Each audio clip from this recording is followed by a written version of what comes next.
Assalamualaikum warahmatullahi wabarakatuh.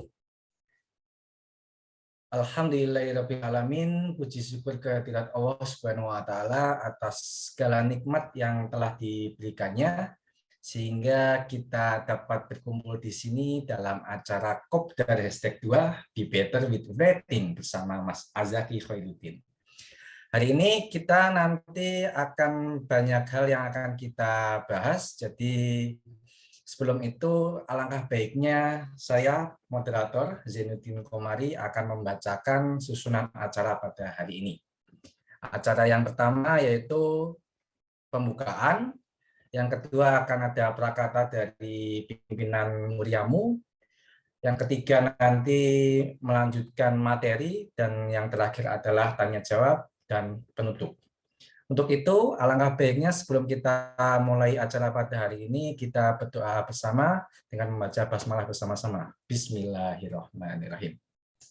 Yang kedua, kita perkenalkan kepada Mas Afan Wajar Ahmad selaku pimpinan Muriamu bisa menyampaikan prakata untuk acara pada malam hari ini. Monggo Mas Afan.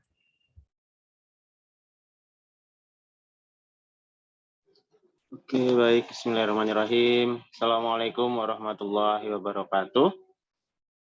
Yang terhormat Mas Azaki Khairuddin selaku pemateri pada Kopdar Muriamu 2 pada malam hari ini.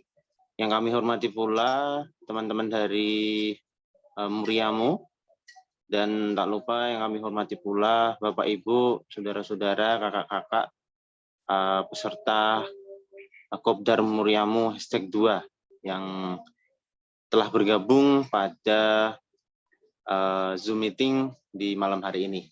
Alhamdulillahirabbil alamin wa bihi nasta'inu ala umuri dunya waddin. Wassalatu wassalamu ala asrofil anbiya'i wal mursalin wa ala alihi washabihi ajmain, amma ba'd. Segala puji syukur tetap kita haturkan kepada Allah Subhanahu wa Ta'ala yang telah memberikan banyak sekali kenikmatan kepada kita, ya. Kemudian yang kedua, salawat serta salam tetap kita haturkan kepada Nabi besar kita, Nabi Muhammad SAW, yang kita nantikan syafaatnya di hari akhir. Baik Bapak Ibu, serta Kopdar Muriamu #2 pada malam hari ini. Di malam hari ini kita akan belajar dan membahas tentang Be Better Writing, ya, bagaimana menulis berita dan lain-lain sebagainya yang nanti akan disampaikan oleh Mas Azaki Khairuddin. Nah, sedikit kami sampaikan bahwa muriamu.id hadir di wilayah Muria dan Jawa Tengah, maksudnya, walaupun ada beberapa kemudian berita yang kami punya lingkupnya bisa nasional, kan. Nah, kami hadir untuk memberikan fasilitas atau kemudian mengakomodir AUM ataupun ortom yang kemudian ingin mendokumentasikan kegiatan-kegiatan yang dimilikinya di media-media yang ada sekarang ini, karena kita tahu dunia digital sudah sangat berkembang di era sekarang ini. Nah, oleh karena itulah kemudian perlu adanya atau perlu hadir media yang kemudian bisa menampung berita-berita yang dimiliki oleh AUM ataupun ortom yang ada. Nah, kemudian nanti untuk malam hari ini pesertanya sebenarnya agak menurun ya, tapi nggak apa-apa. Tetap kita tunggu, mungkin beberapa masih ada yang ada urusan lain. Nah, kita sambil menunggu teman-teman yang lain join di Zoom meeting malam hari ini. Ya, kurang lebih itu saja yang bisa saya sampaikan, biar nanti pembahasan atau materi yang diberikan oleh Mas Azaki bisa maksimal, gitu kan. Sambil nanti ada beberapa diskusi yang bisa teman-teman tanyakan kepada Mas Azaki. Itu kurang lebih saya sampaikan, mohon maaf apabila ada hal-hal yang kurang berkenan. Ya. Baik, Assalamualaikum warahmatullahi wabarakatuh. Waalaikumsalam warahmatullahi wabarakatuh. Terima kasih Mas Afan atas perkataannya. Sebelumnya kakak-kakak, bapak ibu semuanya, hari ini hadir ke acara malam ini ada Mas Azaki Khairuddin. Sebelum itu mungkin saya ingin lihat dari video kawan-kawan semuanya, eh, bisa angkat jempolnya gitu kan, biar tambah semangat karena memang tidak ada tepuk tangan gitu kan. Kalau tepuk tangan, kok tepuk tangan di apa namanya di videonya masing-masing gitu. Nanti heboh tetangganya tanya, oh lapo kayak tepuk tangan di. Oke, langsung saja kita akan memasuki acara pada malam hari ini. Sebelumnya mungkin saya tidak akan membacakan biodata ya, karena memang mungkin terlalu panjang nanti, biar Mas Arzaki sendiri yang nanti menyampaikan berkaitan dengan biodata diri. Namun ada beberapa hal yang spesial berkaitan dengan Mas Arzaki, jadi banyak buku yang telah ditulis, salah satunya yaitu Teologi dari Al-Azhar, dan juga mungkin kalau anak-anak IPM yang pernah bergabung juga, di Mas Arzaki ini memiliki karya-karya yang bisa di-download di web PPIPM gitu kan. Salah satunya juga berkaitan dengan buku ke-IPM-an juga gitu. Oke, untuk lebih lengkapnya waktu dan tempat saya persilahkan buat Mas Azaki selaku pemateri pada malam hari ini. Monggo Mas.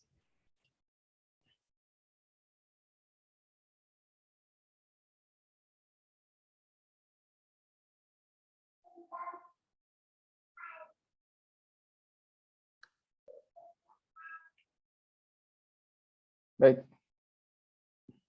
Bismillahirrahmanirrahim. Assalamualaikum warahmatullahi wabarakatuh. Ya, alhamdulillah kita bisa bertemu dan berjumpa di acara Kopdar ya, Kopdar yang kedua, muriamu.id. Ya, pertama saya ucapkan terima kasih yang sebesar-besarnya kepada teman-teman muriamu.id yang telah mengundang ya untuk berbincang-bincang pada malam hari ini, terutama Mas Nuruzaman dan kawan-kawan. Langsung saja ya, langsung ya, karena saya itu nggak bisa melucu, jadinya langsung ya, to the point. Pada malam hari ini saya diminta untuk sharing tentang bagaimana menulis itu ya. Saya kira nanti menulis apa saja ya, menulis apa saja yang bisa kita sharingkan pada malam hari ini. Dan saya mengapresiasi kehadiran muriamu.id yang dalam tempo beberapa bulan, meskipun mengidentifikasi sebagai media yang lokal ya, tetapi langsung menasional gitu ya, langsung melejit ya. Meskipun isu-isu yang diangkat itu pengennya itu yang lokal-lokal gitu ya, yang bersifat lokal di sekitar Kudus ya. Nah itu kemudian karena kita ini di era yang serba terinterkoneksi ya, nah kita yang lokal pun menjadi fenomena global gitu ya. Dan kadang-kadang kita juga terpaksa harus mengangkat fenomena nasional juga gitu. Supaya ada koneksitas, dan itu sebagai wujud kita sebagai warga dunia gitu ya. Nah, si Islam berkemajuan itu kan, nah ini kan portal lokal berkemajuan ya kan. Nah, salah satu ciri utama Islam berkemajuan itu kan kesadaran akan kosmopolitanisme Islam gitu ya, bahwa kita ini sebagai warga dunia gitu ya, sebagai warga yang tidak lagi warga Kudus gitu ya, tidak lagi warga di Jogja atau di tempat manapun, tapi kita semua ini warga dunia gitu ya.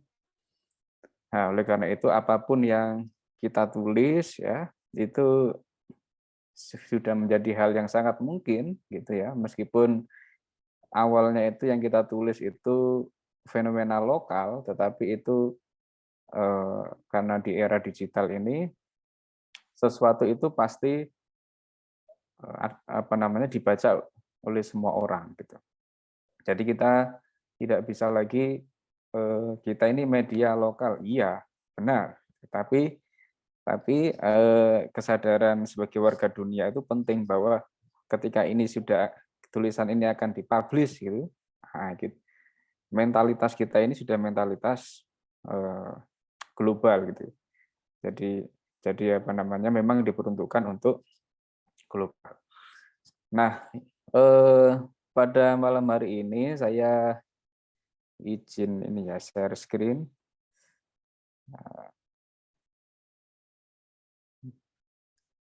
Pada kelihatan nggak? Udah kelihatan?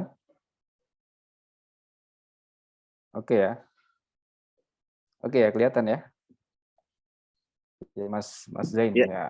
cuman Mas Ya, kelihatan. saya akan sharing-sharing saja ya sedikit apa yang ya pengalaman yang saya miliki ya. Mungkin nanti teman-teman juga bisa sharing ya. Tentang tulis menulis ya. Nah, yang pertama adalah mengapa kita harus menulis gitu. Jadi kira-kira apa yang terjadi bila kita itu tidak menulis, atau saya kira-kira apa yang terjadi ketika saya dulu itu tidak menjadi seorang penulis. Nah, kalau saya nggak menulis itu kira-kira apa yang terjadi gitu dalam diri saya ya. Kalau saya bisa sharing, saya bisa seperti ini ya sekarang ya, seperti ini itu ya relatif ya, seperti ini itu pokoknya bisa eksis sampai sekarang ini ya karena menulis gitu. Karena saya menulis, dan terus terang sebenarnya tidak ada cita-cita dulu jadi seorang penulis, dan tidak sadar sejak kapan saya menjadi penulis itu nggak sadar. Tapi ternyata kok oh iya ya, sudah ada karyanya gitu. Sudah ada karyanya, dan saya dulu menulis pertama kali itu ya mungkin kalau yang dimuat itu di Republika ya dulu itu. Di Republika itu enggak, pertama kali langsung dimuat, kemudian di Sindo juga pernah itu pertama kali ngirim juga dimuat gitu. Jadi saya model-model bukan yang nulis berkali-kali habis itu ditolak. Kan sebenarnya ada kan cerita-cerita seperti itu ya. Nulis berkali-kali, kemudian akhirnya dimuat, terus senang sekali. Nah, saya termasuk pernah nulis, kemudian dimuat, habis itu nggak dimuat sama nggak dimuat terus gitu. Jadi udah sekali itu aja dimuat gitu ya. Nah, gitu. Di Kompas juga baru sekali gitu, di Kompas itu. Ya, di Republika baru sekali juga. Setelah itu belum pernah dimuat lagi gitu. Nah, terus ya ada macam-macam ya motif menulis itu ya. Ada yang memang tujuannya untuk dakwah, untuk edukasi ya. Ada juga memang yang tujuannya itu ekonomis ya. Tujuan ekonomi itu ya menulis memang untuk mata pencaharian. Ya. Jadi tujuannya itu memang ya dulu-dulu banyak dilakukan, dan mungkin sampai sekarang itu kalau konteksnya zaman dulu kan sampingan mahasiswa menulis, kemudian ada honornya seperti itu. Ya.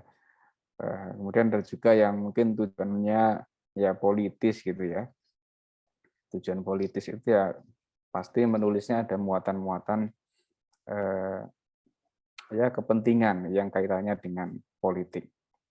Ya, kemudian ada menulis itu memang murni aktualisasi diri, hobi ya, supaya kita punya karya. Nah, macam-macam sebenarnya tujuan orang menulis.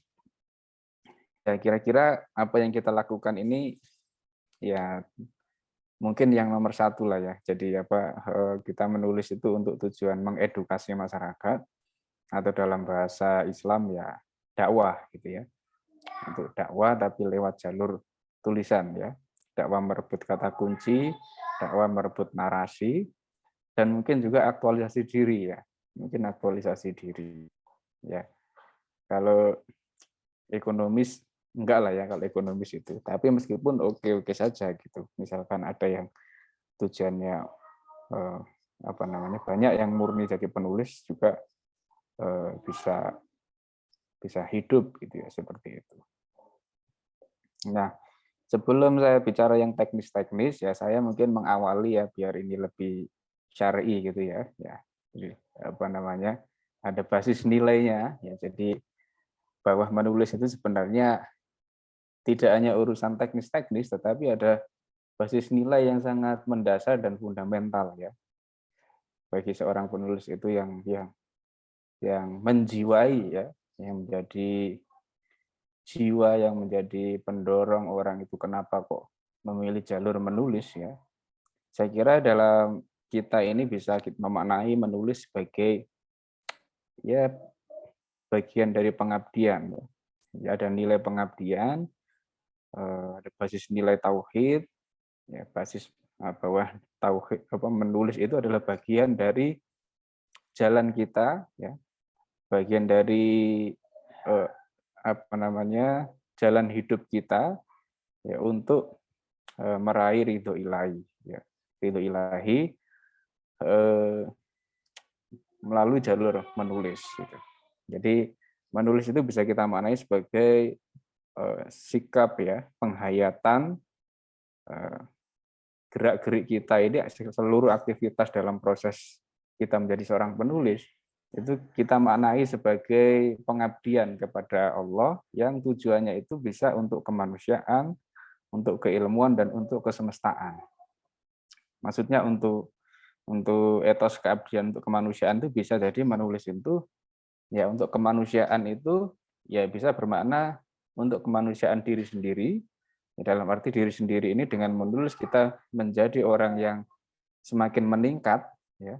Bisa meningkat keimanannya, bisa meningkat kualitas literasinya, tapi juga bisa meningkatkan pemahaman dan literasi orang lain, gitu ya. Untuk mencerahkan orang lain, itu pengabdian untuk kemanusiaan. Nah, jadi kita ini menulis itu mencerahkan orang lain, gitu ya. Mencerahkan diri sendiri dan mencerahkan orang lain, gitu. Meningkatkan pemahaman literasi diri sendiri dan meningkatkan pemahaman literasi kita dengan orang lain. Juga ada dimensi pengabdian untuk keilmuan, gitu ya. Nah, pengabdian untuk keilmuan itu ya untuk mengembangkan pemikiran, gitu ya. Dengan menulis wacana itu akan terus berkembang, narasi itu akan berkembang dan apa namanya menuju pemahaman yang semakin lebih baik. Kemudian yang ketiga keabdian untuk kesemestaan. Maksudnya itu menulis juga bisa berdampak pada pemahaman ya yang mendorong kita itu untuk melestarikan alam semesta ini. Gitu. Ya, jadi sebenarnya puncak dari gerakan kita ini kan apa yang kita lakukan ini kan sebenarnya sebagai khalifah itu kan sebagai khalifah kan. Ya, dengan orang membaca, kemudian orang punya pemahaman yang baik dan itu tidak merusak, ya, tidak merusak. Nah, dengan membaca, kemudian orang menjadi perilakunya baik, kemudian hidup bersosialnya baik, kemudian di lingkungan baik dan sampai pada apa namanya alam semesta ini baik, gitu. Nah, oleh karena itu di dalam menulis itu ya kita perlu sifat-sifat yang sangat penting ya, misalkan jujur gitu ya. Jujur ini nomor satu ya, jujur itu nomor satu.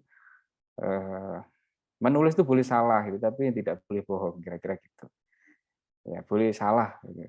Salah jangan dihujat gitu. Misalkan data menganalisis atau berargumen tapi ya salah atau mungkin cuma berbeda saja gitu. Nah, tetapi yang terpenting itu adalah kejujuran. Nah, kejujuran ini ada macam-macam ya. Kejujuran itu ada kejujuran datanya itu, ada juga kejujuran ini, kejujuran intelektual. Nah, kejujuran intelektual itu misalkan orang itu sebenarnya punya pemahaman ini, gitu, tapi kemudian karena itu takut takut ketika pemahaman aslinya itu dikeluarkan, publik akan misalkan membulinya dan tidak setuju dan sebagainya.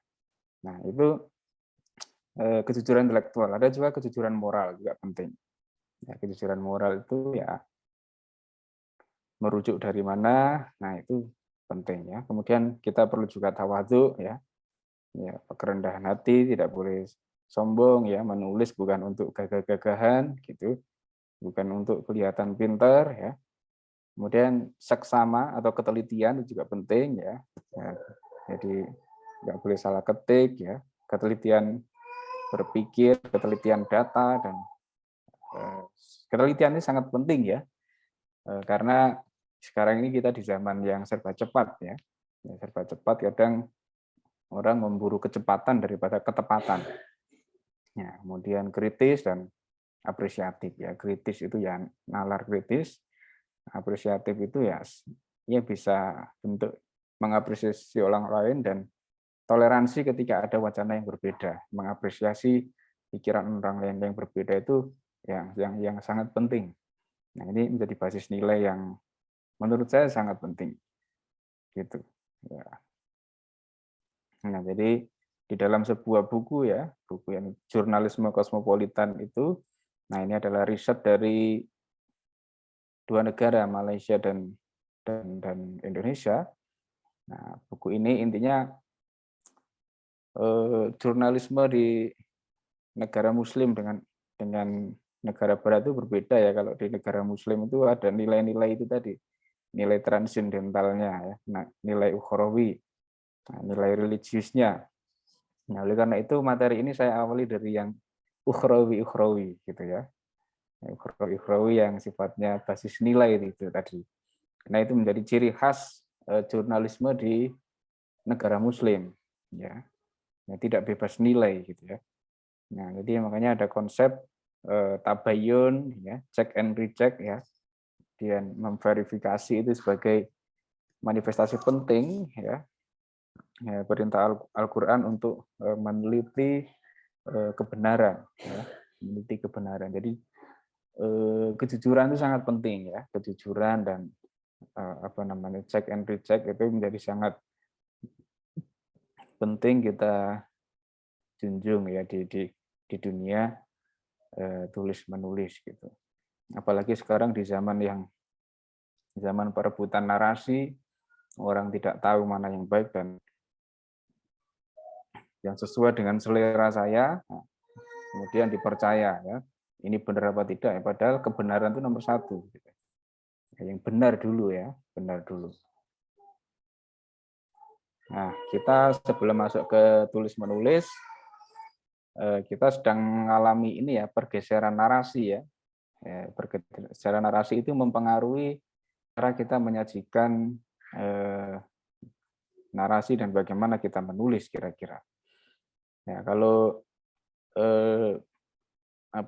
dulu ketika kita berorganisasi itu kekuatannya ada pada struktur ya, pada struktur. Tapi sekarang itu struktur enggak begitu kuat mempengaruhi jamaah kira-kira. Tidak, tapi beralih ke jaringan gitu yang bisa mempengaruhi jamaah itu. Ya, contohnya saja kalau kita ketaatan pada fatwa ya, misalkan ketaatan kepada fatwa itu ya sudah tidak lagi ya, struktur itu tidak begitu kuat, powerful gitu ya. Tapi jaringan yang menentukan gitu. Orang bisa tidak percaya dengan struktur atau menentang struktur karena berbeda. Nah, kemudian program kegerakan ya, kemudian otoritas dari pengaruh ya, dari jabatan ke pengaruh atau influencer ya, gitu ya. Jadi sekarang itu artinya otoritas itu, penulis itu sekarang bisa digantikan oleh penulis influencer yang lebih berpengaruh daripada orang yang ahli di ilmu tertentu ya, kira-kira gitu. Kemudian masyarakat lebih suka yang dari serius ke yang santai-santai ya, yang lucu-lucu. Ya. Nah, yang nggak lucu itu jarang dibaca, gitu kira-kira. Nah, durasi juga gitu ya. Orang suka yang pendek-pendek ya, nggak kuat baca panjang-panjang, bahkan kadang kecenderungannya baca judul udah sangat tahu isinya kira-kira. Langsung komentar macam-macam tapi baru baca judulnya. Nah, kecenderungan masyarakat ini begitu ya, apa tanda dari oral ke visual dan sebagainya. Nah, selanjutnya ini ya, elemen jurnalistik ya, elemen jurnalistik. Nah, pada intinya itu kita menulis ya, kita menulis sebenarnya itu kan ini ya, apa namanya, ada proses mencari ya, kemudian ingin menyampaikan kebenaran ke publik gitu. Ya. Kemudian ada pemihakan gitu ya. Ada semacam pemihakan. Jadi itu tadi apa sebenarnya sebagai penulis dan sebagai jurnalis itu sebenarnya ada nilai masing-masing gitu ya. Termasuk media, termasuk penulis itu sebenarnya punya ideologi dan keberpihakan masing-masing. Gitu. Jadi menulis itu menyampaikan kebenaran, kemudian berpihak, ya, memperjuangkan sesuatu yang kita pihak itu, ya apapun itu yang kita perjuangkan, ya berpihak bisa kelompok, bisa korban, bisa intinya ada pemihakan gitu. Tulisan itu ada pemihakan gitu. Kemudian itu tadi verifikasi, nah ini sangat penting, verifikasi data, verifikasi sumber tulisan. Nah, kemudian yang terakhir adalah independen gitu. Nah, jadi tadi berpihak ya, tidak netral tapi independen. Nah, ini yang penting. Nah, ini beberapa masalah-masalah yang sering ini ya, yang sering muncul ketika menulis. Nah, yang pertama adalah biasanya ketika kita menulis ya, itu ya apa namanya bingung dengan yang ditulis biasanya itu karena gagasannya terlalu luas gitu. Kan tidak fokus ya. Bahasa Jawanya gelambiar gitu ya. Terlalu luas topik atau isu yang ingin dibahas. Gitu. Nah, ketika kita terlalu luas, ya, di alam pikiran kita kayaknya sudah ditulis orang semua, gitu. Karena umum ya. Nah, oleh karena itu tipsnya itu ya pilih kasus. Nah, jadi jangan tema ya, jangan tema pendidikan. Nah, ya, pendidikan tuh luas sekali. Tapi menulislah berangkat dari kasus. Nah, kalau opini, ya. Kasus itu kan akan selalu ada, ya kan? Kasus, fenomena itu akan selalu ada, gitu. Nah, kalau sudah ketemu kasusnya, nah itu tinggal sudut pandang, ya, perspektif atau teori yang mau kita gunakan untuk melihat suatu kasus itu seperti apa, gitu. Atau menulis dari yang dekat-dekat dengan kita, yang ada di sekitar kita, bukan dari ide ya. Jadi tadi bisa dari ide, tapi bisa juga dari sesuatu yang hadir di sekeliling kita, gitu ya. Di sekeliling kita lihat apa? Nah, lihat kucing, apa ada kucing lewat ya langsung aja itu. Terus ada orang lewat misalkan, nah itu bisa menjadi inspirasi ya dari yang dekat-dekat. Nah, kadang problemnya orang menulis itu ya kadang tidak mood ya, tidak mood, tidak semangat, tidak punya dorongan ya. Nah, biasanya disuruh nulis idenya nggak keluar-keluar gitu ya. Kalau idenya nggak keluar-keluar, nah sebenarnya ketika kita nggak mood itu sebenarnya kan data yang memiliki ikatan emosi dengan kita. Maksudnya apa maksudnya? Ya, maksudnya itu kira-kira mood itu kan ini kan sesuatu yang bikin kita ini kira-kira semangat kan. Nah, sebenarnya itu tidak lepas dari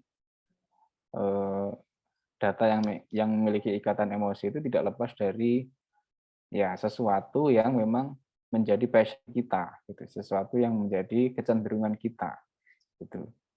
Jadi saya kalau misalkan dipaksa menulis yang bukan yang memiliki ikatan emosi dengan saya, gitu. Saya nggak akan bisa menulis gitu. Saya membela tokoh ya misalkan, membela tokoh yang nggak ada ikatan emosi dengan saya ini sulit sekali gitu.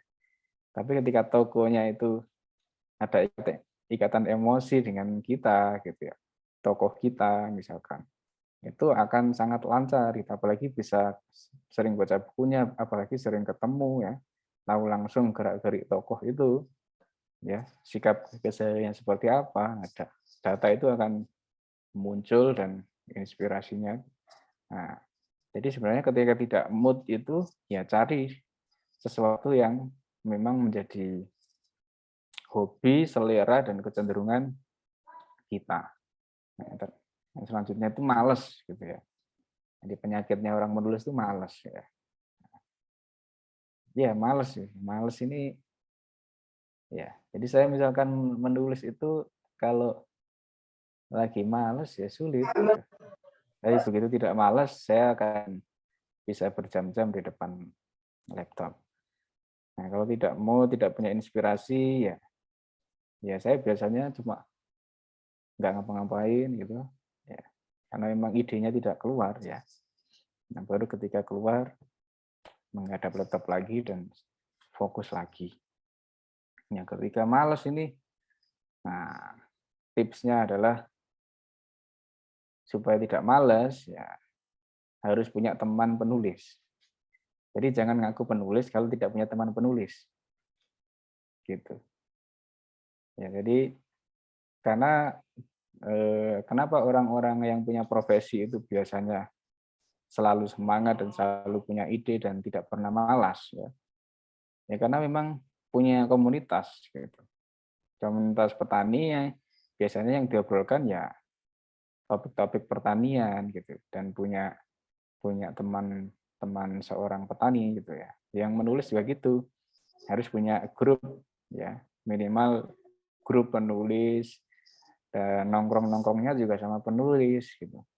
Nah, sehingga dari situ muncul ide, muncul pengalaman dan yang itu bisa menguatkan dan ada semangat baru, selalu ada semangat baru gitu untuk menulis. Nah, misalkan masih males lagi, wis punya komunitas penulis ya, sering nongkrong sama penulis tapi kok masih males gitu menulis. Nah, berarti coba dipikirkan lagi kira-kira ya mungkin itu bukan passion kita menulis itu kan ganti profesi aja kira-kira. Ganti profesi nggak usah jadi penulis kira-kira gitu. Ekstrimnya itu. Nah, ini beberapa kesalahan-kesalahan ya. Ya, biasanya ya bukan biasanya ya, mungkin saja ini ya. Menulis itu kadang ini ya apa kita ini pengen kelihatan pintar, kemudian dengan bahasa-bahasa yang rumit. Nah, ini nulisnya pakai bahasa-bahasa yang rumit ya, panjang-panjang ya. Ya, yes, yang berat-berat lah gitu ya kira-kira. Padahal tujuan menulis ini kan menyampaikan gagasan ke pembaca. Tapi kok setelah baca malah jadi kompleks sekali gitu kira-kira. Nah, ini saya kira jadi yang bagus itu membaca buku yang berat-berat, tapi ketika dikutip dari tulisan jadi renyah. Nah, ini saya belum bisa ini. Nah, ini jadi saya belum menjadi penulis yang hebat ya, yang bisa membuat bacaan-bacaan berat jadi renyah gitu kayak. Nah, jadi penulis yang hebat itu yang bisa menyederhanakan gagasannya, gitu. Ya, tapi kalau di kampus memang tugasnya adalah membuat rumit dan canggih yang sederhana-sederhana, gitu. Nah, jadi kalau kita sebagai akademisi di kampus itu wawancara dengan masyarakat itu dengan bahasa yang sederhana-sederhana, itu obrolan sehari-hari. Tapi ketika jadi buku sangat canggih gitu. Ketika jadi artikel jadi bahasa-bahasa yang sangat canggih gitu. Tapi kalau menulis populer artikel, nah, itu bagusnya ini apa membuat sesuatu yang canggih, rumit, nah, menjadi bahasa yang sederhana yang bisa dibaca oleh masyarakat. Nah, kemudian kebanyakan kutipan misalkan. Kebanyakan menurut gitu ya. Jadi bahasa sendirinya kurang gitu ya. Bahasa tutur, bahasa ulasan dari penulisnya kurang, tapi banyak menurut gitu. Ya, kebanyakan menurut referensi itu ya sebaiknya secukupnya gitu ya. Secukupnya yang mendukung perspektif, yang mendukung gagasan atau mendukung kasus yang diulas gitu ya. Nah, gitu. Nah, ini kadang menjadi editor sekaligus penulis. Menjadi editor sekaligus penulis ini apa namanya bisa problemnya itu ketika kita nulis sendiri dan ngedit sendiri, tulisan bisa jadi mungkin tidak selesai-selesai karena ya karena nulis sambil ngedit ya tulisan akan merasa kurang terus gitu. Kurang baik terus gitu. Tapi pada saat yang sama mungkin kita juga kurang teliti malahan ketika mengedit tulisan sendiri. Kurang bisa melihat kesalahan-kesalahan yang ada di tulisan sendiri karena kita kurang berjarak dengan tulisan kita. Beda ketika kita melihat apa namanya tulisan orang lain ya. Ketika kita melihat tulisan orang lain malah kita gampang ya mencari-cari kesalahan orang lain itu lebih mudah daripada mencari-cari kesalahan tulisan sendiri gitu. Oleh karena itu bagusnya yang mengedit itu orang lain gitu. Dan selalu merasa tidak puas gitu kalau yang mengedit diri sendiri itu. Kurang ini, kurang ini, kurang ini. Jadi harusnya ngedit malah jadi penulis gitu. Kira-kira gitu. Nah, ini tema-tema apa ya? Tema-tema yang anu ya bagus ya kira-kira. Nah, tema yang bagus itu ya ini untuk pengelola media ya, contoh untuk pengelola media seperti Muriamu. Nah, itu ya perlu mengangkat tema-tema yang lagi tren gitu ya. Yang lagi tren, yang lagi hangat, yang menjadi perbincangan publik ya. Atau tema-tema yang memiliki kedekatan dengan penulis gitu. Kedekatan itu ada kedekatan bisa emosional, bisa kedekatan ide gitu ya. Misalkan saya menulis tentang tema apa ya, tema kesehatan ya lucu gitu ya. Misalkan saya nulis tema kesehatan jadinya, oh masa nulis kesehatan gitu. Nggak mungkin saya karena nggak dekat dengan kita. Kemudian tema yang punya ini ya eksklusivitas atau unik ya. Ya, intinya hanya kita yang punya gitu, yang unik gitu. Kemudian yang ada human interest-nya yang menyentuh kemanusiaan, nah itu juga sering ya. Tema yang dramatis ya, ya cerita-cerita dramatis bisa pengalaman personal, bisa pengalaman orang lain. Ya. Kemudian itu tadi yang relevan dengan hajat hidup orang banyak. Nah, ini memiliki daya jangkau yang luas. Dan menulis tokoh-tokoh penting ya. Tapi dari semua itu tadi, ya, kuncinya itu adalah bagaimana cara kita mengemas gagasan. Bagaimana cara kita menyajikan argumentasi itu menjadi kunci dari sebuah tulisan gitu ya. Nah, jadi angle ya, bagaimana kita menemukan angle, kemudian menyajikan argumentasi, nah itu kuncinya. Nah, ketika kita menulis opini misalkan, nah, gimana caranya menulis opini? Ya, ini versi saya ya. Orang lain mungkin bisa beda. Ya, yang pertama ketika kita menulis opini, kita bisa memulai dari apa? Dari fakta pencetus masalah. Ya. Fakta ada problem ada kasus apa, ada problem apa. Nah, kemudian ketika kita mau menulis topik tertentu, isu tertentu, ya atau studi kasus tertentu, nah paragraf pertama harus kita awali dari masalah, gitu.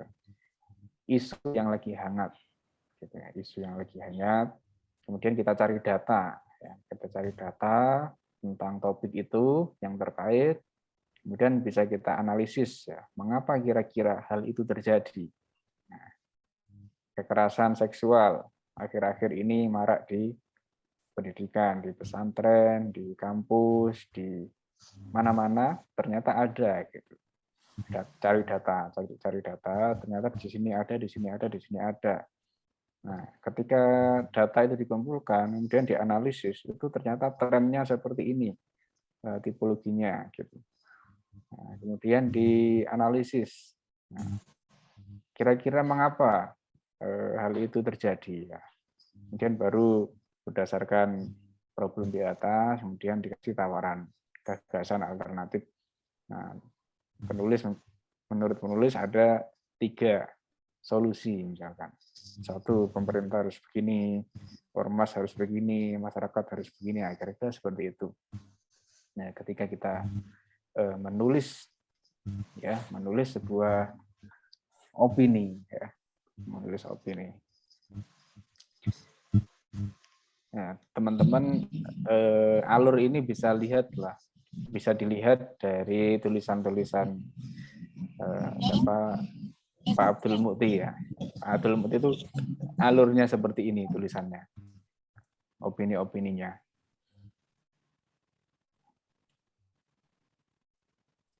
Nah, terus juga ini ya in-depth ya. Ya sebenarnya dulu semangatnya saya merintis iptimes.id itu adalah ini cirinya itu in-depth-nya. Ya.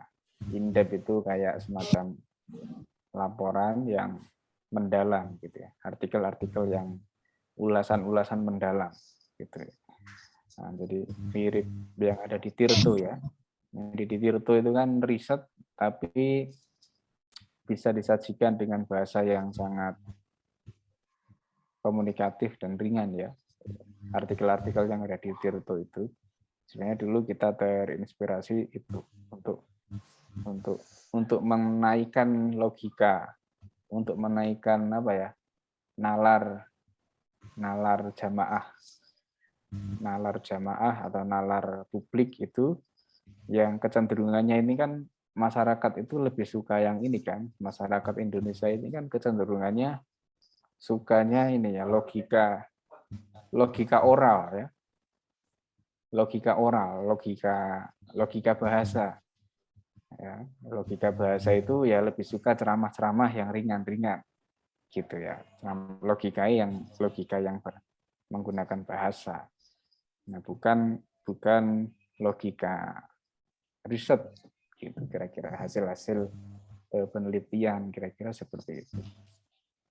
Nah, in-depth itu kata kuncinya di riset itu logika riset, logika penelitian. Nah, ini jadi ada riset.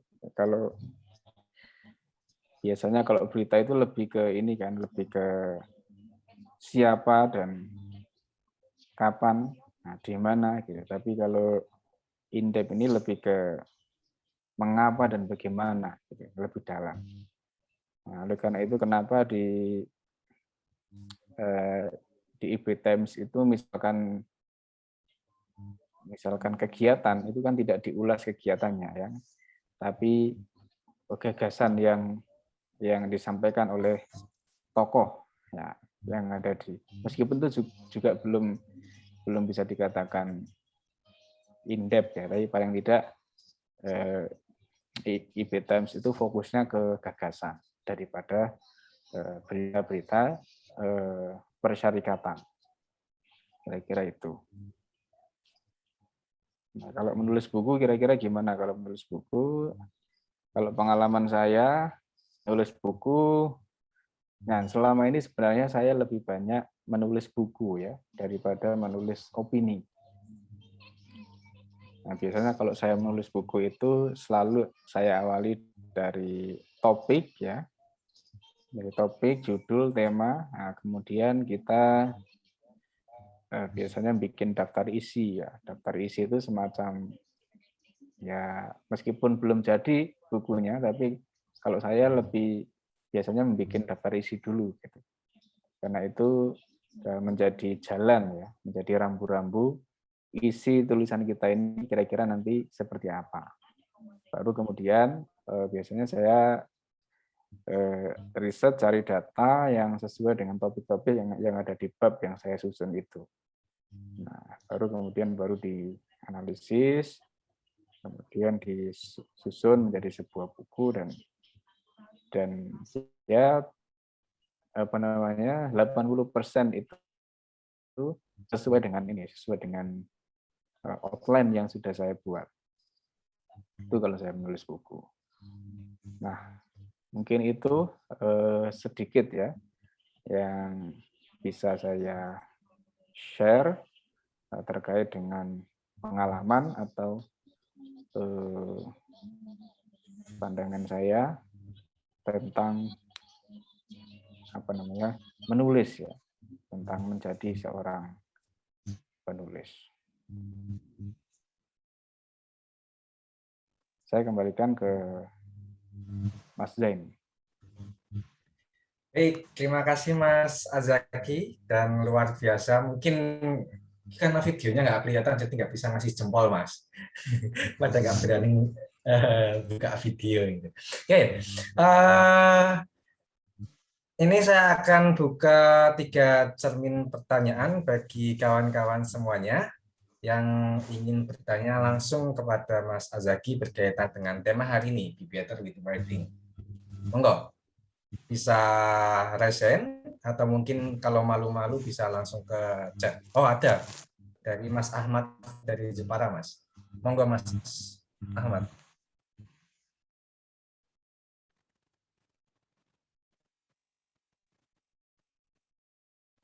Assalamualaikum. Mungkin dari host boleh bisa membantu. Assalamualaikum. Waalaikumsalam, monggo Mas. Waalaikumsalam. Alhamdulillah bisa ketemu sama Mas Azaki. Salam kenal. Salam kenal, Mas Azaki. Saya itu juga bagian dari yang hanya barangkali menjaga bagaimana bisa menjaga semangat untuk mengelola ide begitu.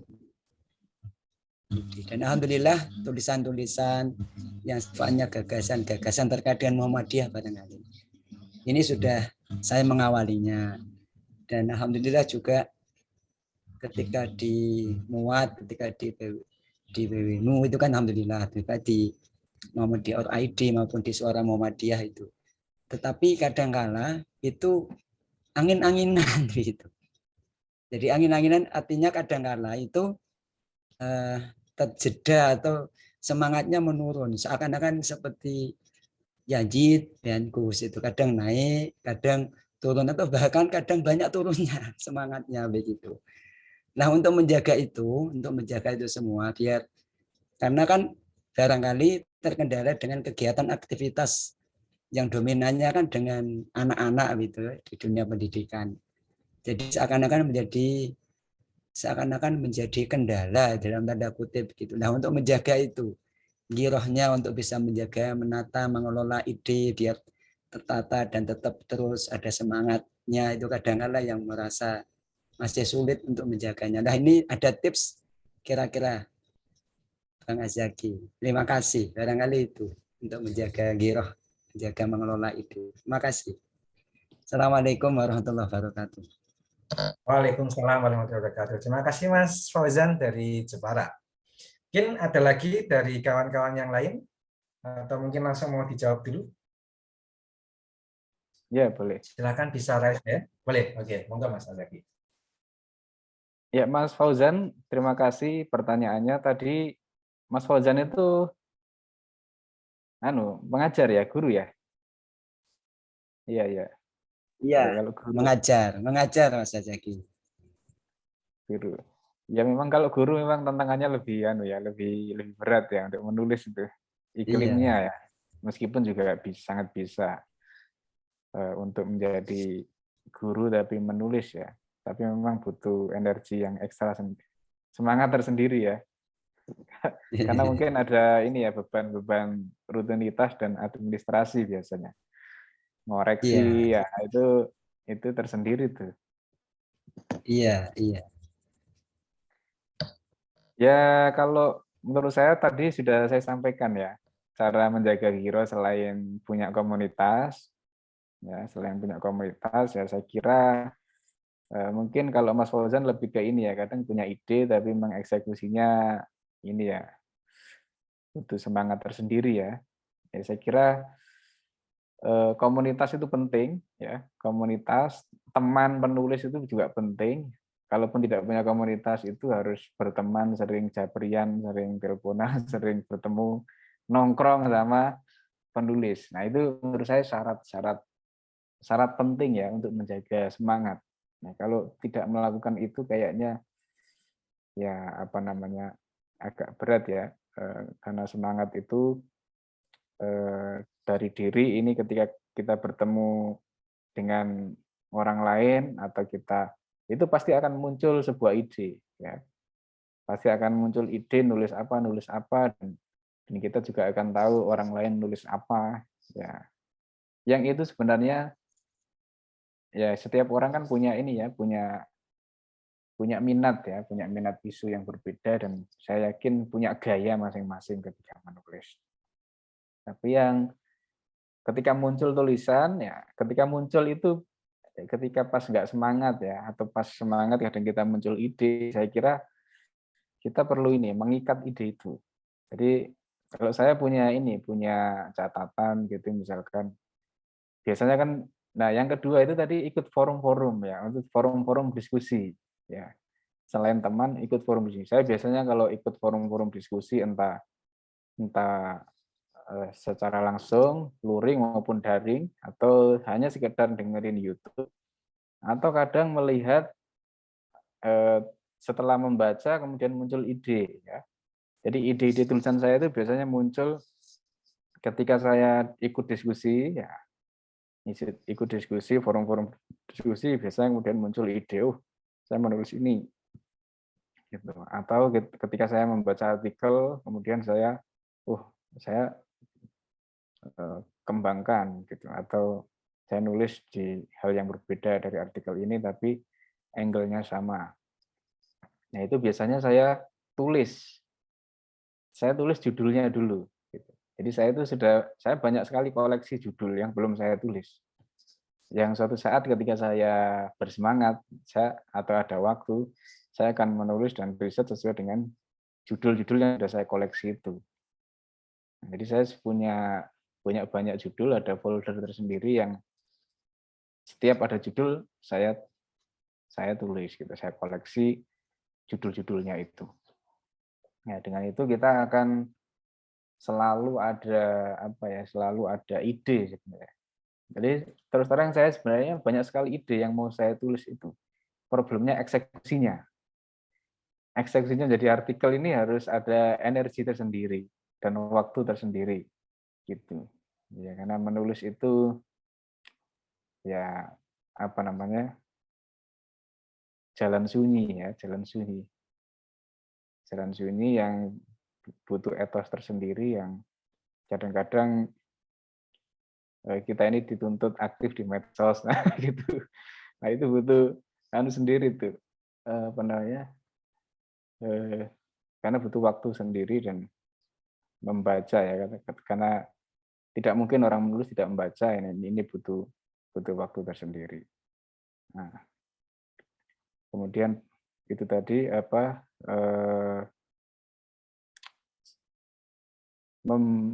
apa namanya, membaca, bisa juga membaca dan buku-buku dari para penulis. Jadi ketika saya membaca buku-buku orang yang saya tulis, gitu, orang yang saya baca bukunya, ya. Jadi hal yang sangat apa ya, hal yang sangat saya syukuri ya dalam hidup saya itu adalah ketika saya dulu mahasiswa atau masih siswa itu, saya hanya bisa membaca buku-buku orang-orang yang saya kagumi gitu. Tapi kemudian setelah saya membaca itu kemudian hampir kebanyakan itu mengantarkan saya itu bisa bertemu dengan para penulis itu gitu. Dan sekarang menjadi kolega gitu ya. Sekarang menjadi teman, menjadi partner, bisa berkomunikasi. Nah, itu juga energi tersendiri gitu. Nah, kalau bagi saya itu. Jadi orang-orang yang dulu itu hanya saya kagumi dari buku-bukunya, dari artikel-artikelnya, kemudian saya bisa berinteraksi, bertemu dengan orangnya dan menjalin komunikasi dan di situ obrolan-obrolan itu semakin produktif gitu ya. Dan yang namanya penulis itu pasti yang diomongin nulis apa dan akan mempublikasi apa gitu. Nah, kalau kita nongkrongnya sama pengusaha pasti bisnis apa dan bisnis apa. Tapi kalau kita ngomongnya sama politisi ya pasti yang dibicarakan itu adalah bagaimana mengejar posisi-posisi jabatan yang harus kita. Nah, kalau penulis ini yang dibicarakan memproduksi ide terus gitu. Bagaimana kita ini memproduksi ide nulis apa dan kuncinya itu adalah berteman dan berkolaborasi, berkoneksi dengan para penulis gitu. Mungkin itu Mas. Jadi itu pengalaman saya dan setiap orang mungkin berbeda gitu ya, punya pengalaman masing-masing.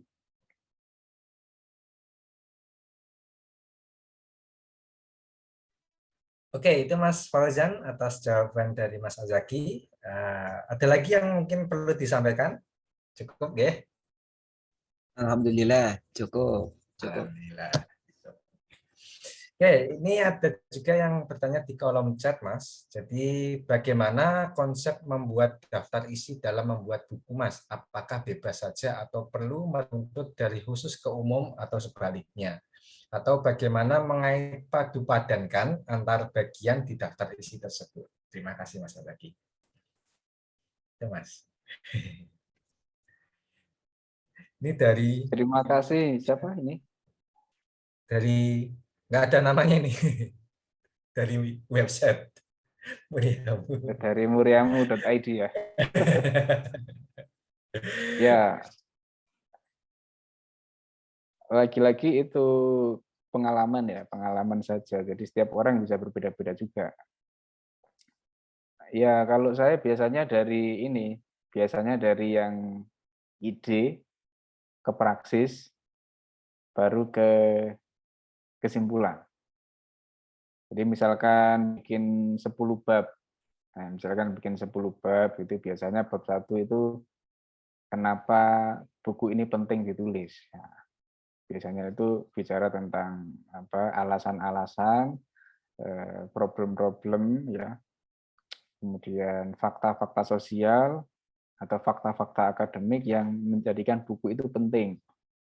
Nah, itu kalau bukunya itu karya utuh ya, bukunya karya utuh. Kemudian itu kalau bukunya karya utuh, kemudian baru biasanya gagasan yang 4 bab selanjutnya itu biasanya berisi konsep-konsep gitu. Nah, kemudian 4 4 bab lagi itu berisi tentang pengalaman-pengalaman yang sifatnya praksis gitu ya. Kemudian bab yang akhir itu biasanya refleksi dari ide dan gagasan tadi, kesimpulan buku itu apa gitu. Itu kalau karya utuh, ya, buku yang sifatnya karya utuh biasanya saya seperti itu. Gitu. Jadi dari yang umum kemudian khusus kesimpulan gitu misalkan. Nah, bisa juga seperti itu. Nah, tapi juga bisa juga kalau bukunya itu buku-buku, kan ada buku yang kadang artikel opini kemudian dibukukan ya. Nah, buku yang kumpulan tulisan, nah itu biasanya bisa sifatnya, kalau itu kan tinggal mengumpulkan ya, kalau yang itu. Nah, itu buku yang seperti itu biasanya tinggal mengidentifikasi topik-topik yang sejenis, ya, yang topik-topik sejenis biasanya dikumpulkan dalam bab sendiri, ya, kemudian di topik pendidikan, topik ekonomi, topik politik, ya, bisa dikasih bab-bab tersendiri. Misalkan 5 bab, itu satu bab berisi berapa artikel, nah, biasanya seperti itu. Tapi kalau yang karya utuh tadi itu sebenarnya ya semuanya tergantung ini ya, tergantung sebelum membuat outline itu kan yang terpenting itu kan kita sebenarnya telaah literatur dulu gitu. Telaah literatur buku yang kira-kira itu sesuai dengan topik yang akan kita tulis. Ketika kita banyak membaca literatur buku-buku terkait dengan yang mau kita tulis itu, nah itu biasanya membuka imajinasi. Ya, ketika mau nulis buku topiknya apa, misalkan topik literasi atau topik topik moderasi Islam atau topik, nah itu membaca topik-topik yang terkait dulu. Nah, oh bukunya seperti ini, yang buku tulisan ini seperti ini. Nah itu kemudian bisa kita oh berarti yang punya saya nanti seperti ini. Nah, kira-kira gitu. Isinya berbeda dengan ya baca 5-10 buku yang terkait itu kita punya imajinasi kira-kira isinya akan menulis apa. Oh yang ini belum menjelaskan ini, buku ini belum menjelaskan ini. Nah itu ya, saya nanti mau akan menjelaskan ininya, ini belum ditulis di sini. Ya, kira-kira itu termasuk buku ini berapa bab gitu ya, itu juga relatif ya sesuai dengan. Nah, yang penting ada kesimpulannya dan ada pendahuluannya bukunya itu, isinya babnya sesuai kebutuhan. Kira-kira kita. Tapi saya kecenderungannya senang buku itu yang karya utuh ya, bukan buku-buku yang kumpulan tulisan gitu. Ya. Walaupun saya awalnya dalam hal tulis-menulis diawali dari buku-buku yang kumpulan tulisan, nah itu untuk awal, tapi buku yang utuh ini menunjukkan sebuah gagasan yang utuh ya. Mungkin itu kalau pengalaman saya. Jadi pada intinya kita harus membaca literatur yang terkait dulu sebelum untuk membuat outline atau daftar isi buku yang mau akan kita tulis itu. Baik, terima kasih Mas Azaki atas jawabannya. Ini juga di kolom chat juga ada yang tanya nih berkaitan dengan, oh ya ini dari Mas Boni Febrian dari Muhammadiyah Pulang Pisau. Keren Mas Azaki, koleksi judul dulu ya baru isinya. Mau nanya nih, saya sering menulis berita, tapi masih belum pede menulis opini, buku, dan lain-lain. Minta tips yang paling mudah dan sederhana merubah pola pikir dari menulis berita dan buat tulisan apa yang paling mudah buat memulai. Tulisan apa yang paling mudah untuk dimulai. Terima kasih Mas. Monggo Mas lagi. Nah, gimana jawabnya ya? Terima kasih Mas Boni Febrian. Ya, saya kira banyak orang sebenarnya pintar, punya gagasan banyak, tapi sebenarnya ketika menulis itu ada rasa belum pede ya, belum pede atau takut ketika dibaca orang lain. Nah, kalau saya seperti ini aja, apa namanya? Jangan terlalu justru seperti itu tuh terlalu pede menurut saya. Maksudnya terlalu pede itu belum tentu orang lain itu membaca kita dan memikirkan seperti yang kita pikirkan gitu. Jadi belum tentu yang kita pikirkan itu terhadap orang lain nanti kalau dibaca orang lain seperti ini, takut seperti ini. Nah, itu menurut saya itu kita terlalu belum tentu gitu. Jadi apa namanya? Jangan terlalu memikirkan belum tentu orang lain memikirkan kamu gitu. Kira-kira seperti itu. Belum tentu orang lain memikirkan kita. Ya, jadi menulis saja kira-kira seperti itu. Yang jelas prinsipnya itu yang namanya tulisan itu namanya tulisan itu pasti ada yang setuju dan pasti ada yang tidak setuju gitu. Ya, karena ilmu manusia itu terbatas gitu. Karena akal manusia itu terbatas. Nah, ya kita ini kan dalam rukun iman kan kita percaya ini kan, percaya takdir ya. Percaya takdir ini sebenarnya kan kita percaya bahwa kemampuan manusia termasuk akal manusia itu kan terbatas. Nah, ya. Jadi sebenarnya setiap tulisan itu pasti memiliki keterbatasan. Maka sebagai sebuah penghargaan ketika orang lain itu mengkritik dan mengkomentari tulisan kita. Itu sebenarnya kebahagiaan tersendiri gitu loh. Ketika tulisan kita ini diperbincangkan, ya pasti ada yang setuju dan pasti pada saatnya ada kurangnya juga gitu. Mau sepintar apapun orang itu, tulisannya pasti ada celahnya untuk dikritik gitu kira-kira. Dan itu adalah kebahagiaan seorang penulis ketika tulisannya itu dikritik gitu. Dan dari mana menulis ya mungkin dari yang dekat-dekat dengan kita. Dekat-dekat dengan kita itu ya dekat dengan keseharian kita, dekat wacana kita. Misalkan mengajar, pekerjaannya mengajar, Anda mengajar SMP, SD, SMP, atau SMA, atau mengajar PAUD, tulislah topik-topik yang berkaitan dengan itu. Gitu. Jadi jangan yang terlalu jauh dari kita, topiknya ya. Jadi bisa menulis dengan yang kita geluti sehari-hari itu apa.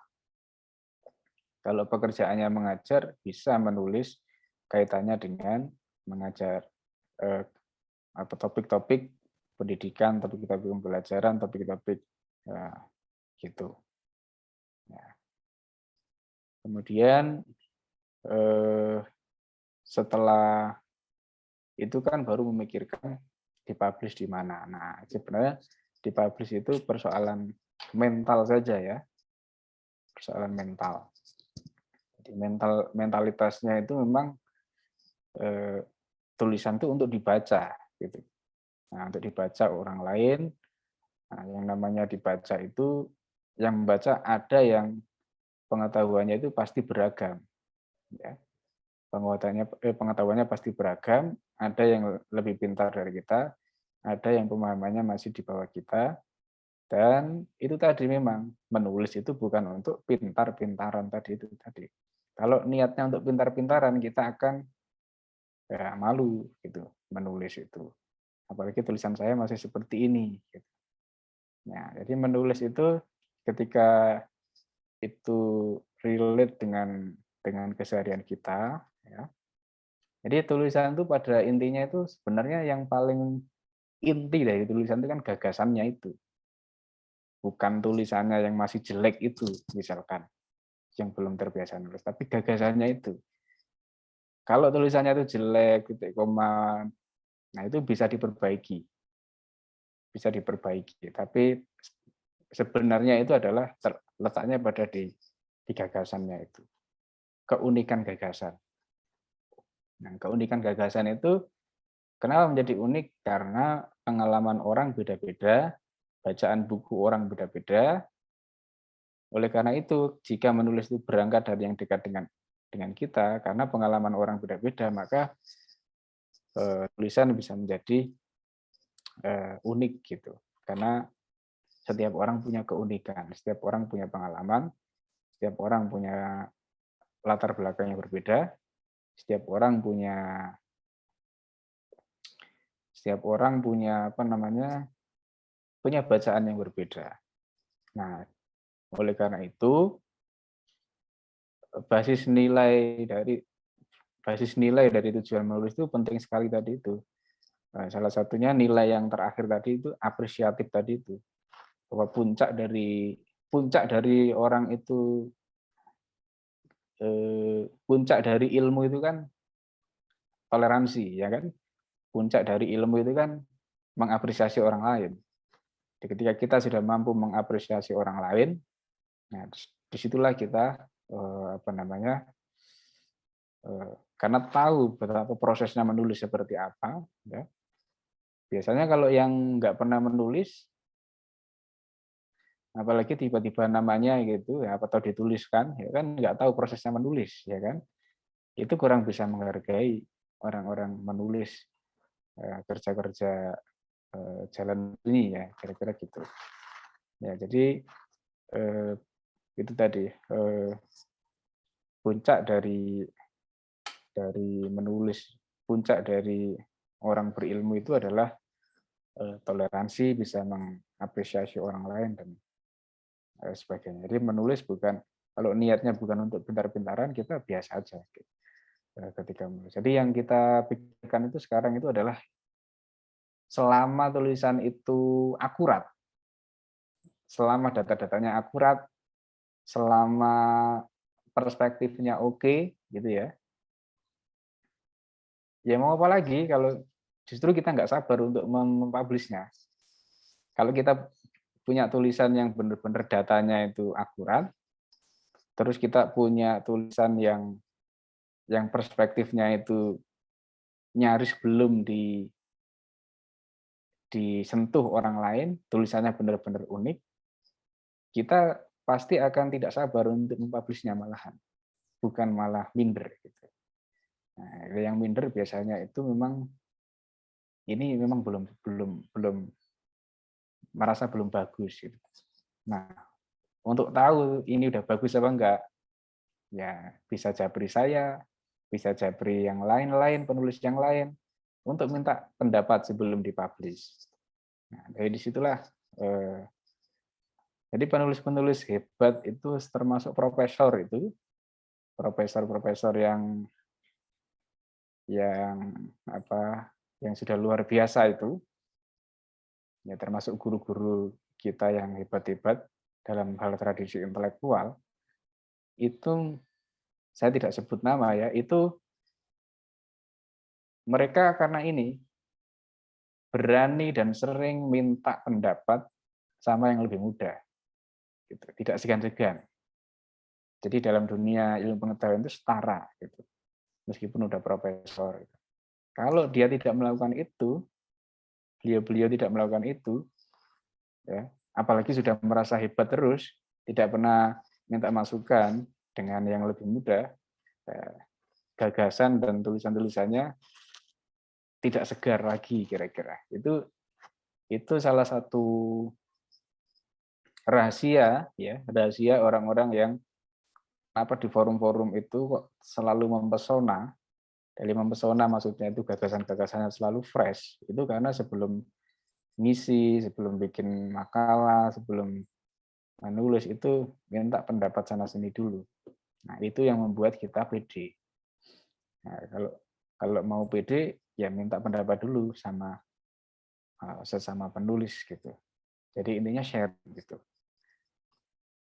Mungkin itu. Oke, Siapa terima tadi, Mas? kasih Mas Boni tadi dari Mas Boni. Ini juga sudah diambil sedikit apa ya kesimpulan terkait dengan tadi ya, menulis itu bukan buat pintar-pintaran, intinya adalah keunikan gagasan. Makasih Mas, keren. Ya, terima kasih Mas Boni. Berkaitan dengan ini, sebelum nanti kita lanjutkan ke tanya jawab selanjutnya, mungkin saya akan menyampaikan dulu berkaitan dengan sponsor hari inilah. Maksudnya tentunya Kopdar hari ini bisa terencana karena beberapa hal, yaitu yang pertama dari ST Muhammadiyah 1 Birrul Walidain dan juga dari Lazismu Kudus, selanjutnya dari Muhammadiyah itu sendiri. Oke, untuk selanjutnya, monggo yang mau bertanya, masih ada waktu, mumpung saya buka 3 termin pertanyaan. Kalau nggak ada, mungkin dari saya dulu. Kemarin kan memang ada sedikit benak, maksudnya setelah tadi kita membahas tentang Be Better with Writing itu kan, terutama yang ikut hari ini juga ada dari kalangan mahasiswa dan juga ada dari kalangan siswa SMK dan anak-anak IPM juga ada yang ikut. Memang pertanyaan mendasar dari teman-teman yang IPM dan IMM dan mahasiswa yang lain itu berkaitan dengan bagaimana cara menulis berita cepat, Mas. Maksudnya memang anak-anak kan biasanya kadang sering, wah aku ada kegiatan membuat tulisan berita yang cepat, akurat, itu yang paling bagus itu yang kayak gimana, Mas, kira-kira. Nah, itu menurut Mas Azaki bagaimana, Mas? Jadi ada kegiatan. Kalau menulis berita, saya terus terang tidak ahli. Jadi tidak ahli menulis berita. Ya, tapi poinnya ketika kita menulis berita cepat, ya yang pertama ya ini, sekarang kan banyak tuh apa acara-acara online ya. Nah, kalau acaranya online tuh malah enak sekali tuh, bisa sambil duduk di rumah, bisa sambil di kantor ya, didengerin, sambil diketik ya. Begitu selesai, apa namanya? Begitu selesai acara bisa langsung publish itu. Kayak gitu. Ya, jadi kecepatannya lebih apa namanya? Lebih ke ini sih, lebih ke apa namanya? Ya kalau langsung dipublish berarti cepat kan. Ya lebih ke ethos ya, lebih ke ethos. Lebih ke iya, lebih ke ethos. Ya, tapi ada juga yang memang namanya fakta ya, berita, misalkan berita itu sebenarnya kan datanya milik semua. Iya. Nah, datanya itu kan sebenarnya milik semua. Cuma yang lebih cepat yang mana, kira-kira gitu. Ya. Jadi ada yang memang kita boleh saja ngambil dari website yang lain, misalkan, tapi faktanya, gitu. Tapi faktanya, karena prinsipnya itu dalam jurnalistik kan website itu apa namanya, kalau berita, nah, itu sebenarnya datanya milik bersama gitu, kalau menjadi fakta sosial kayak gitu. Tapi kalau yang kegiatan-kegiatan gitu ya, yaitu pada intinya lebih ke ini, lebih ke ya memang harus standby gitu pas acara itu.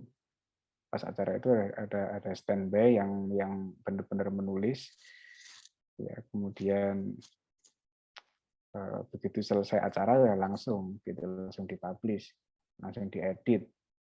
Ya kalau pengen cepat 2 orang, satunya ada yang fokus ngetik isinya, satunya yang apa namanya memasukkan ke template gitu. Jadi bikin template aja gitu. Bikin template yang disepakati bersama ya, bikin template yang disepakati bersama, format beritanya itu selalu diawali apa dulu, nah, kemudian tengahnya itu mengulas apa, kemudian diakhiri dengan apa. Nah, itu disepakati template-nya aja gitu. Jadi misalkan ada yang tidak menulis beritanya langsung ya, tapi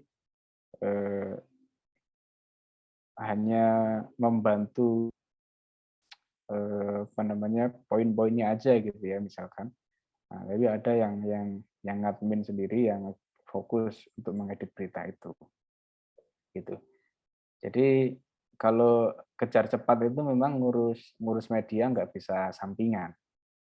Gitu. Ya, harus standby gitu. Ya, kalau ngejar cepat. Minimal ada satu orang yang standby, kemudian fokus untuk mengangkat berita itu. Dan jangan takut salah berarti ya Mas ya. Kadang kan ada yang mahasiswa itu kan ketika menulis dia takut, wah kita tulis aku ini orang fakta gitu. Padahal itu berita.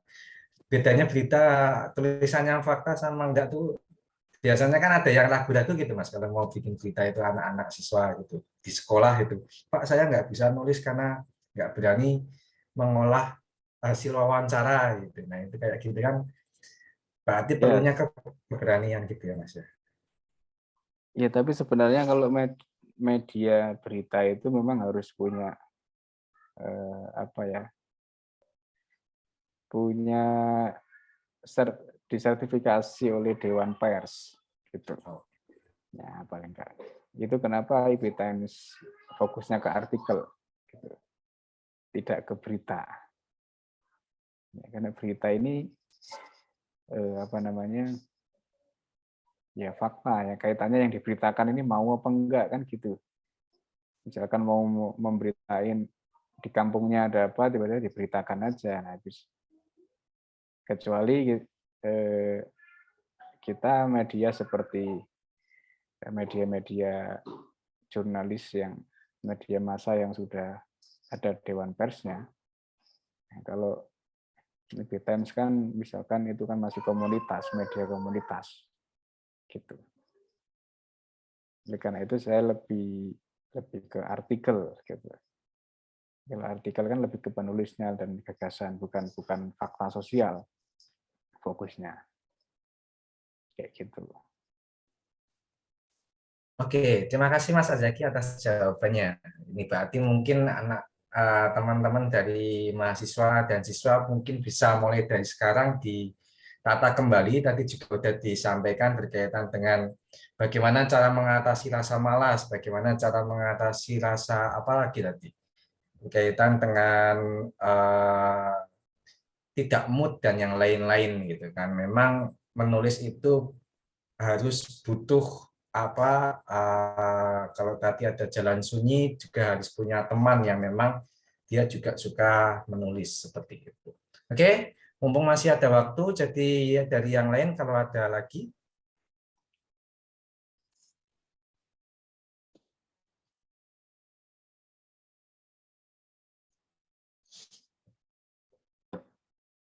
Kayaknya cukup ini.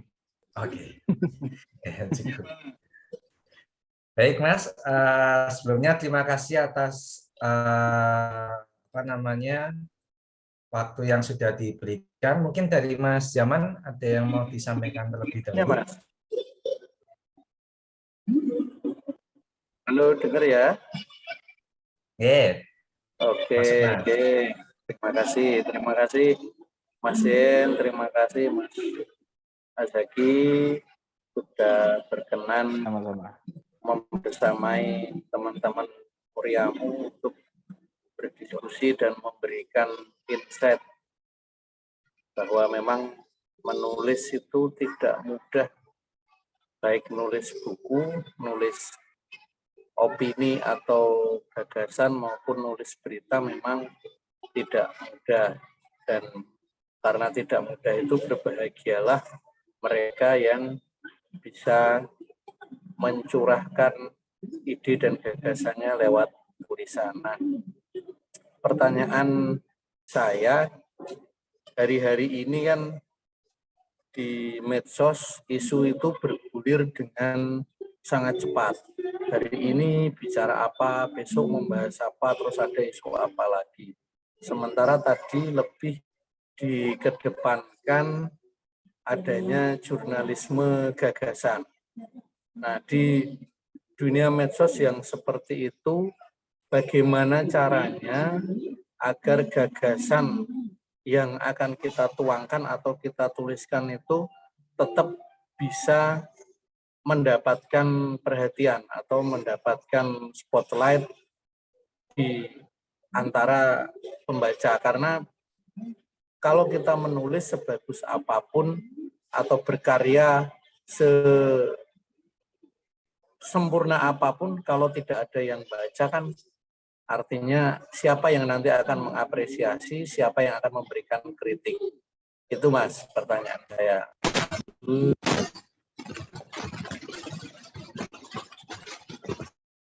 Ya, terima kasih Pak Zaman. Saya kira sambutan terakhir, ternyata pertanyaan. Ya, pertanyaannya ini ya, supaya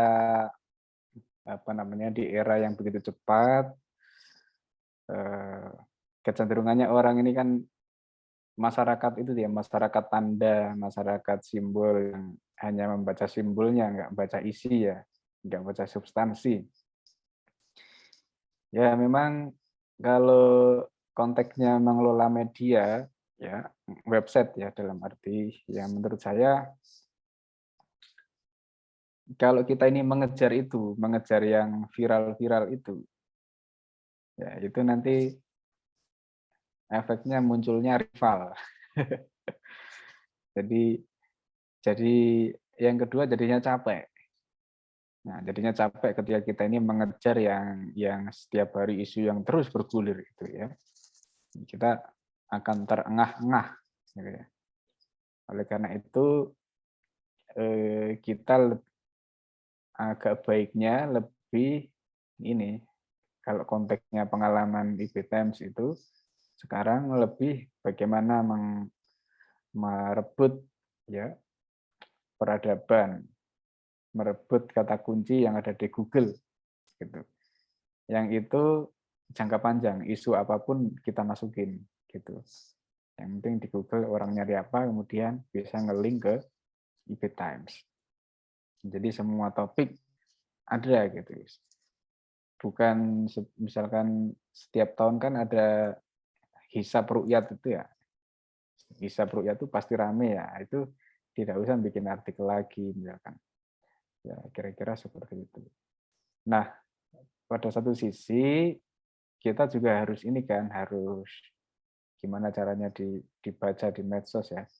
Jadi dibaca tadi itu bisa kita merebut itu tadi kata kunci ya.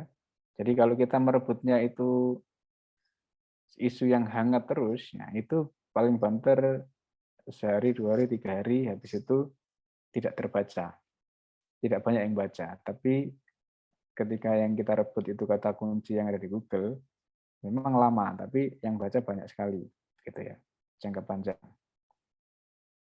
Tapi kita juga harus mengintegrasikan ya media atau website kita ini dengan medsos. Nah, dengan medsos, jadi yang viral-viral itu menurut saya biar medsosnya saja gitu. Nah, di medsos. Jadi hari ini orang kan malas ya kira-kira baca yang panjang-panjang itu. Yang kita share belum tentu diklik ya. Nah, maka perlu konten-konten itu diolah ya. Nah, diolah medsosnya. Dan kita perlu memperbanyak person-person yang mempromosikan konten itu. Nah, jadi saya kira medsosnya perlu digarap, habis itu juga diciptakan sosok-sosok yang menjadi jubir ya, yang menjadi jubir konten-konten itu, kira-kira gitu, supaya mewarnai percakapan publik di medsos gitu.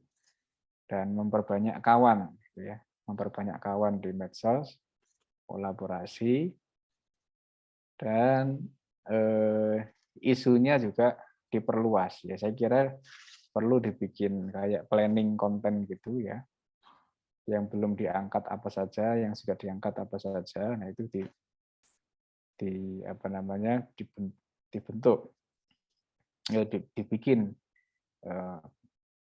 konten, ya, planning konten itu. Nah, itu juga penting.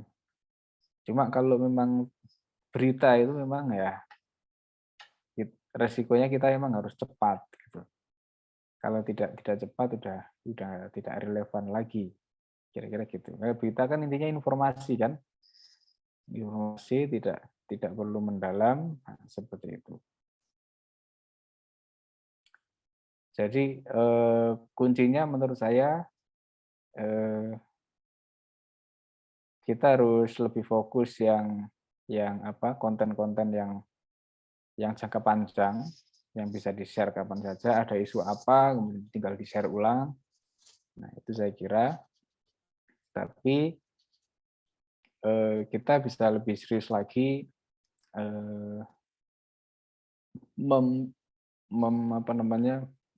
mengolah medsos gitu ya. Jadi seperti TikTok-nya itu diseriusin tuh. TikTok, kemudian Twitter, Instagram itu berbanyak reels-nya. Ya. Jadi pesannya cuma beberapa detik tapi langsung mengena gitu. Jadi websitenya itu kayak dokumentasi aja gitu. Dokumentasi konten gitu. Tetap diperbanyak konten-konten keagamaan. Doa-doa, khutbah-khutbah, meskipun website berita. Jadi memang harus ada karakternya sendiri gitu ya Mas, walaupun website berita tapi juga ada sisi nilai keagamaan. Tapi juga menarik tadi berkaitan dengan sosmednya memang menjadi alat perangnya adalah jadi kayak muaranya semua itu di website tapi ada alat perangnya di sosial media. Mungkin itu Mas Zaman, ada yang mau disampaikan lagi? Kalau tidak ada, mungkin kita sudah masuk di penghujung acara. Tapi sebelum itu saya ucapkan terima kasih buat Mas Azaki sudah berkenan untuk mengisi acara pada malam hari ini.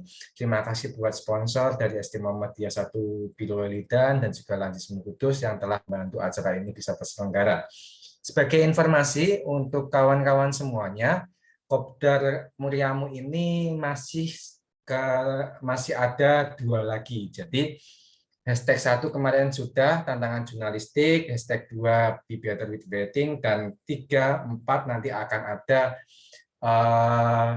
kopdar-kopdar selanjutnya. Dan di kopdar terakhir nanti yang memang bisa datang, kami akan mengundang secara offline, datang di Kudus, nanti bisa ketemu dengan teman-teman dari Muriamu.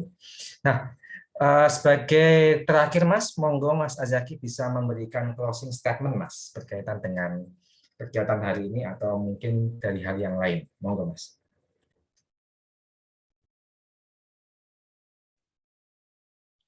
Oke, terima kasih Mas Zain. Ya. Pertama ya, di penghujung acara saya sangat berterima kasih telah diundang untuk bersilaturahim dan sharing terkait dengan kepenulisan. Mungkin di penghujung acara saya hanya ingin berpesan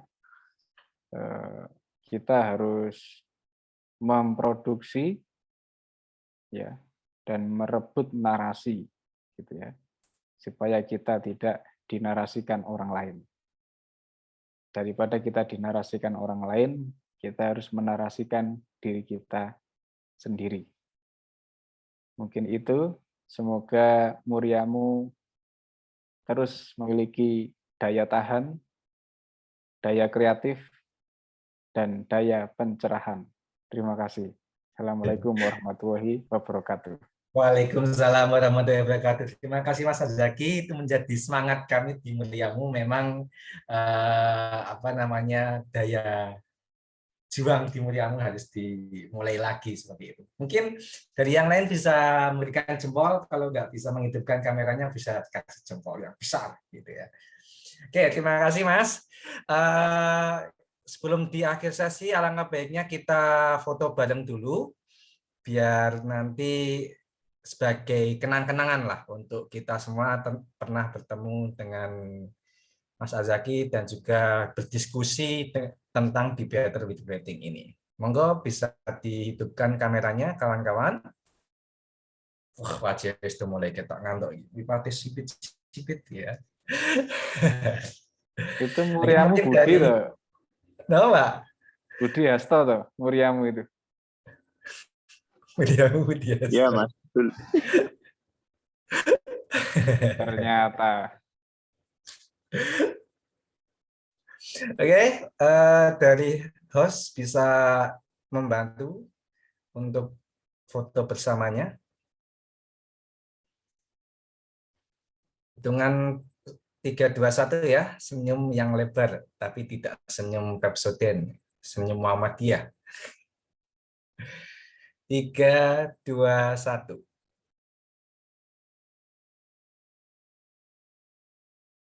Baik, yang kedua, karena ada slide keduanya, tetap senyum, ditahan.